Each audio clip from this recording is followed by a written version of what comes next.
예, 그래서 이제 그런 유래가 있는데 어떻든 좀 뭐 원래 제국이라고 하면은 여러 나라들 복속하고서 그걸 지배하는 큰 나라인데 우리가 형식을 갖추자니까 옛날 마한지나 아니 70몇 개 소국이 마한지나 변호로 나왔는데 그것도 합친 그게 좀 큰 거 아니냐 그냥 큰한 그리고 나가서는 우리 한국 우리도 우리나라도 좀 응대한 나라가 좀 되어보고자 하는 정말 그때 어려운 시기지만은 그런 뜻을 담고 대한이라는 이름을 이렇게 짓게 됐습니다. 그는 조선왕조실록에도 고종과 대신들 논의에서 나타납니다.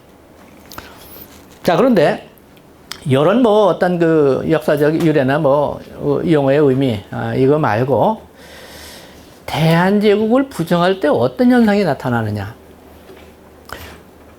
고이전의 한 사례를 보면 우리 교과서에서 대한제국이라는 항목이 이렇게 타이틀로 크게 나타나질 못하고 70년대, 80년대 보면 우리 근대사 연구 해고와 전망을 쓸 때 보면은 여기 갑신정변, 동학농민번기, 뭐 동학농민혁명이라고도 하고 뭐 여러 가지 농학농민 전쟁이라고도 하죠. 그 다음에 뭐 독립협회 항목에 독립협회와 대한제국 이런 식으로 해서 항목을 썼어요. 근데 독립협회는 뭐야? 하나의 사회단체죠. 독립협회는 굉장히 근대사에서 의미가 있는 중요한 사회단체예요. 그런데 독립협회가 앞에 있고 대한제국이 부속물처럼 이렇게 돼 있어. 이게 대한제국이 이거 뭐 형편없이 취급되는 거예요. 그래서 나중에 이제 논문을 쓰면서 대한제국은 나라가 망하고 나라가 힘이 없고 나라가 그렇게 약했어도 그건 나라야. 독립협회는 대한제국 안에 들어와 있는 조선 말기서부터 대한제국 조선이든 대한제국은 그 안에 들어와 있는 하나의 사회단체야. 사회단체가 국가보다 위에 있다고 하는 건 이게 편제가 이게 거꾸로 된 거죠.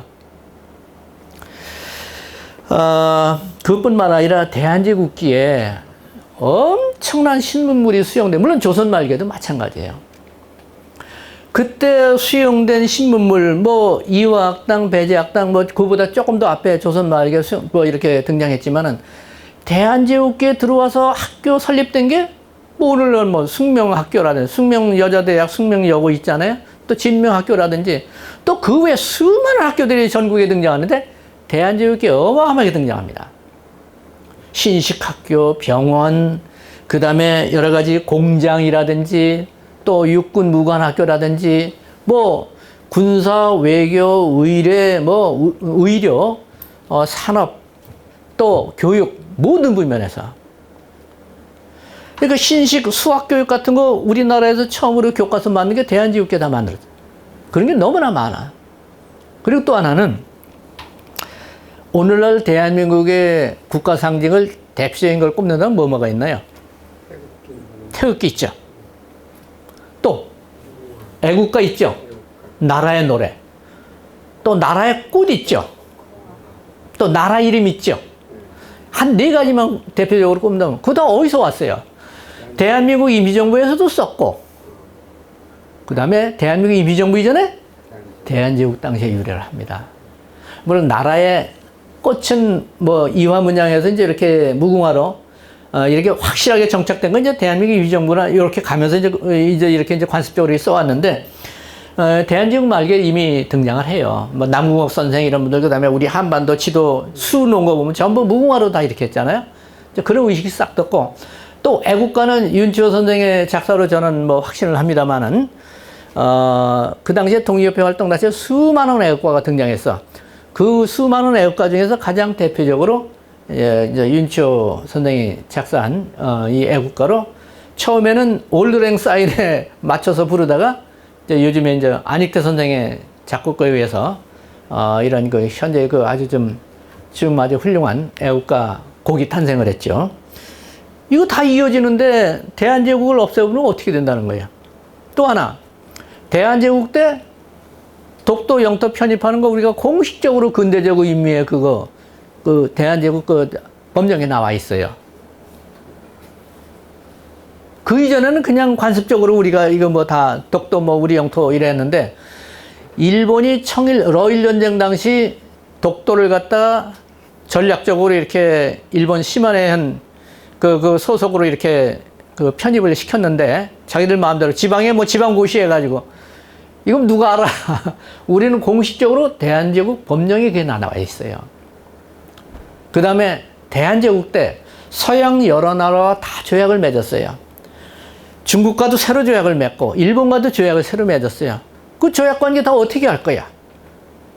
대한제국을 지워버리면은. 그러니까 너무나 많은 문제가 등장합니다. 자, 그러면은 도대체 왜 조선을 놔두고 대한제국을 선포했느냐? 근데 대한은 제국 아니에요. 지금은 황제의 나라예요. 그러면 왕을 갖다 황제로다 이렇게, 이게 칭제, 황제를 칭하는 것.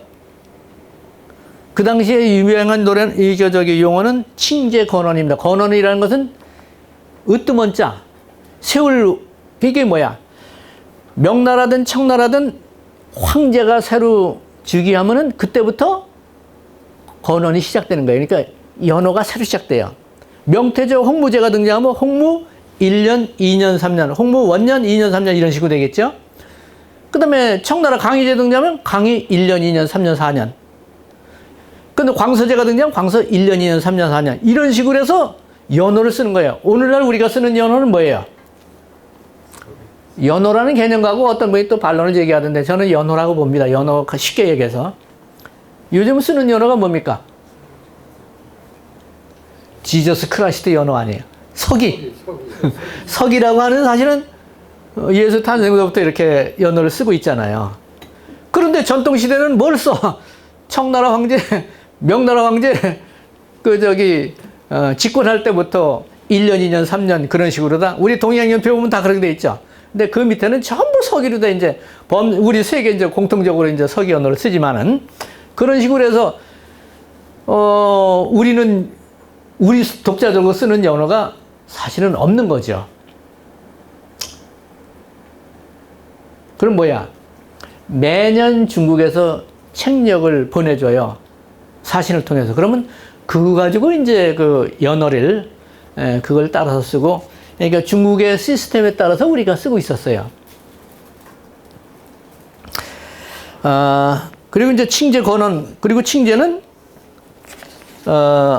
중국의 황제만이 여러 제후국을 거느리고, 제후국의 왕은 국왕이죠. 주변 나라들 다 제후죠. 중국의 요즘으로 얘기하면 장관급에 해당되는 거예요. 중국의 대신들급이 우리나라 고종이라든지 역대 군주하고 동급이에요. 자, 그래서 지난번에 청일전쟁을 이야기 드리고 청국으로부터 자주 독립을 했다. 청국의 세력은 이제 물러갔다. 이거 어떻게 보면은 우리가 고종 때부터 김옥균이라든지 많은 개혁파들이 청나라로부터 구석을 벗어나서 우리가 대등하게 되고 싶다. 자주 독립해야 된다. 이런 얘기를 수없이 했지만은, 실제로 이제 그렇게 할 수 있는 머리로는 앞섰지만은 현실이 여건이 허용되지 않았는데, 동학농민봉기가 일어나고 청일전쟁이 일어나고 청일전쟁에서 청나라가 패함으로써 물러가게 되고, 시모노세키 조약에 의해서 청국은 조선의 자주 독립임을 인정한다. 확인한다. 이렇게 됐어요. 그래서 그것만 보면은 청나라로부터 우리가 자주 독립하게 된 거야. 그런데 그 시모노세키 조약의 선언문은 청나라가 일본에게 한 것이지 조선을 향해서 진짜 우리에게 인정한다. 그건 아니야. 조약문상에 그런 거예요.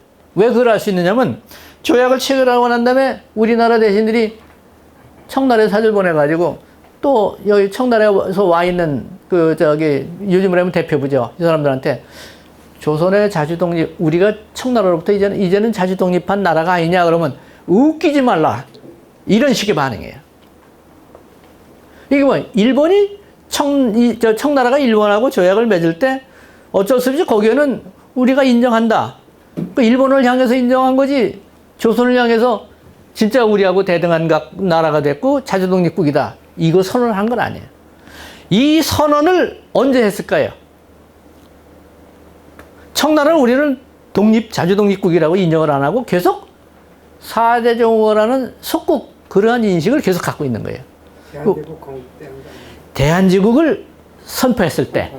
근데 선포했을 때 청나라의 반응은 어떻겠어요? 웃기지 말라. 이거 망자존대라 그랬어요. 망령대의 스스로 높인 거다. 이게 뭐 하는 짓이야? 이거 500년 동안 우리에게 조공하고 머리 조아리고 했는데 지금 저들 마음대로 저렇게 선포했다고 아주 그냥 노발대발했어요. 그게 여기서 찔끔해가지고 이거 어떻게 하나? 그랬는데 결국은 청나라가 대한제국을 인정하고, 대한제국을 인정한다는 얘기는 뭐야? 청나라도 제국이고 한국도 제국이야. 그럼 대등해야 되잖아요. 그러면 500년 동안 조선을 지배해왔는데 이거를 대등하다고 인정하는 건 얼마나 큰 충격이에요, 중국에.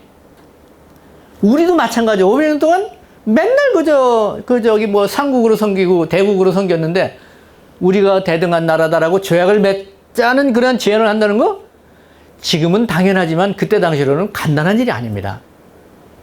끊임없이 교섭을 하고 사절 파견하고 천국 사람들 여기 와 있는데, 그때 원재계가 조선에 와 있다가 청일전쟁 당시에 토막을 탈출해 갔어.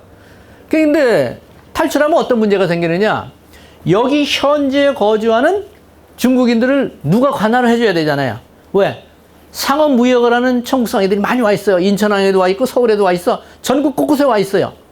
이 사람들 이거 공중에 떠 있는 거야. 누가 관리를 해줘야지. 천국의 대표가 사라졌으니까. 그래서 임시로 총상동, 그러니까 총영사급의 인물을 앉혀놓고서 일을 보라고 원세계는 도망을 갔어. 그런데 다른 나라들은 다 그 총영사가 와 있는데 이게 청나라 관계가 애매하잖아. 외교가 이거 뭔가 애매하게 된 거야. 그래서 그 일을 누가 받느냐? 청나라의 공식적인 업무, 조선과의 관계, 또 대한제국과의 관계를 누가 봤어요? 누가 봐줘야 될 거 아니에요. 상인들은 있고 거래는 오고 가고 법률적인 문제는 생기는데 누가 해줘? 영국이 해줬어. 참, 그 당시에. 그러다가 이제 청나라에서는, 조선에서도, 이제 대한제국에서도 계속 공문을 보내가지고 요청을 하고, 우리 고종이 황제직위하고 이거 대한이라는 이름을 이렇게 바꿔서 대한제국이 됐는데 어떻게 생각하느냐? 인정해달라는 거지. 인정 안 해줘요. 그러다가 2년 뒤에 가서 청나라가 인정을 하게 됐는데, 그 과정은 청나라 황실은 계속 반대했어. 이게 괘씸하다. 근데 청나라 대신들은 실물을 보는 사람들이니까 이게 조선에 와 있는, 한국에 와 있는 청나라 상인들을 보호하기 위해서라도 이제 새로 시대도 바뀌었고 하니까 조약을 체결해야 된다. 그게 누가 제일 반대했어? 마지막 황제에도 나오는 공친왕이 실권자였어요. 반대하다가 공친왕이 죽었어. 그러니까 대신들의 주장에 먹혀들어서 결국은 한국과 중국 사이에 역사상 처음으로 대등한 조약을 맺게 됐어요. 이게 1899년 한청 통상조약. 공식적인 명칭은 대한국 대청국 통상조약. 청나라에서는 대청국 대한국 통상조약. 이런 식으로 그 작구를 바꿔서 이렇게 문서를 만들었죠. 자, 이거는 말이죠. 500년 역사상 명나라가 조선이 명나라에 사대를 하기로 했고, 또 청나라한테 조금 만주족이라고 우리가 옛날 깔보던 여진족이 말이야 흥겨가지고, 이 만주족이 말이야 중원을 제패하고 우리한테 머리 좋아하니까 자존심 상한다고 해서 대들었다가 인조가 참전돼서 얼마나 곤욕을 치렀어요. 그로부터 한 250년 됐죠. 그 이후에 명나라와의 관계로부터는 500년, 청나라의 관계로부터는 뭐 한 250년, 250년 가까이 되죠. 이렇게 해서 불평등한 관계로 지내오다가 대한제국 선포 직후에 한국과 청국이 서로를 대등한 존재로 보고 양국 황제의 명의로 조약을 체결했습니다. 조약 체결하고 어떤 현상이 일어나느냐? 지난번에 답사했던 덕수궁이 있죠. 여기 계신 분들은 답사를 못하셨구나. 앞으로 좀 갈 대상입니다. 바로 그 당시에는 고종이 황제로서 어디에 머물렀냐면 정동에 있는 경운궁, 오늘날 덕숭이에 머물렀습니다. 근데 그 이전에 임금이 경복궁이나 창덕궁에 머물 때는 중국의 사절들이 오면은 임금이 나가서 황제 칙서를 무릎 꿇고 머리 조아리고 받았어야 돼요. 근데 이번엔 거꾸로 청국 황제의 사절이 와가지고 경운궁, 오늘날 덕수궁, 제 기억으로 함령전입니다. 함령전 앞에서 고종 황제에게 무릎 꿇고 머리 조아리고, 왜 청태종한테 인조가 항복할 때 어떻게 했나요? 예. 뭐 9번 머리 조아리고 왜 3번 무릎 꿇고 이렇게 그 엎드리는 거 있죠? 뭐 삼배 구고두라고 하는데 그거를 여기 와서 하면서 조선의 군주가 천국 황제의 칙서를 받고 온 사람한테 거꾸로 그런 인사를 받은 역사적인 그 장소가 오늘날의 덕수궁입니다. 그런데 뭐 의미가 있어요, 없어요? 의미가 있죠. 이런 거 다 무시해버리고 맨날 그냥 대한제국 그저 선포한 거저 조롱이나 하고 대한이 무슨 나라냐. 근데 맨날 또 조선시대에 대해서는 중국에 4대 정오했다고 또 조롱을 해. 그러면 4대 정오하는 의식을 떨쳐버리고 대등한 관계를 이렇게 자주국으로서 선언하고 천국도 인정하고 우리도 서로 천국을 대등한 관계로 봤는데 그거는 500년 역사 통해서 보면은 획기적인 하나의 전환점입니다. 오늘날 중국과 한국이 대등한 관계이죠? 언제부터 시작이에요? 바로 그때부터 시작한 거예요.